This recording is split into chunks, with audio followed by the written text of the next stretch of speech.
Les policiers ne sont pas des animateurs, ne sont pas des travailleurs sociaux, ne travaillent pas pour l'aide sociale, ne travaillent pas pour l'école. Donc la question, c'est comment faire en sorte que réellement, et pas magiquement en fait, on ait en fait aussi d'autres présences adultes à côté de la police, dans un travail, mais un vrai travail de collaboration, et qui doit, parce que là on a un peu des effets d'annonce, mais comme il a été dit,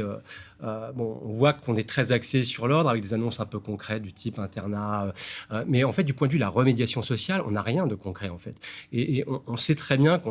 parce que je veux dire, ça fait des années qu'on a ce type d'annonce, on va mettre plus de moyens, on est etc. plus dans la répression, dans l'éducation, dans Non, l'encadrement. mais ce que je veux dire là concrètement, c'est on va donner un peu plus d'argent au CAF, mais ça c'est pas, je veux dire, c'est pas viable pour vous. Non, parce que là je vais parler de choses très très concrètes. Regardez l'état de l'aide sociale, du secteur de l'aide sociale en France, l'état du travail social, l'état de l'école. On parle là on parle de métiers qui sont fondamentaux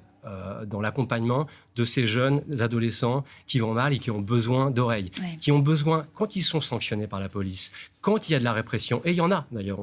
on ne vit pas dans une société particulièrement laxiste, on sait très bien que d'un point de vue éducatif, quand on a une répression, si derrière la répression, il n'y a pas de la remédiation, il n'y a pas de la discussion, il n'y a pas aussi une écoute qui est individuelle, je suis désolé de le dire, mais d'un point de vue éducatif et pédagogique, aller récupérer des jeunes qui vont pas bien, il faut avoir les moyens d'avoir un encadrement individuel. Et là, tous les corps de métier dont j'ai parlé, c'est des corps de métier qui vont mal, où on a du mal à recruter, on est payé au salaire minimum, en fait,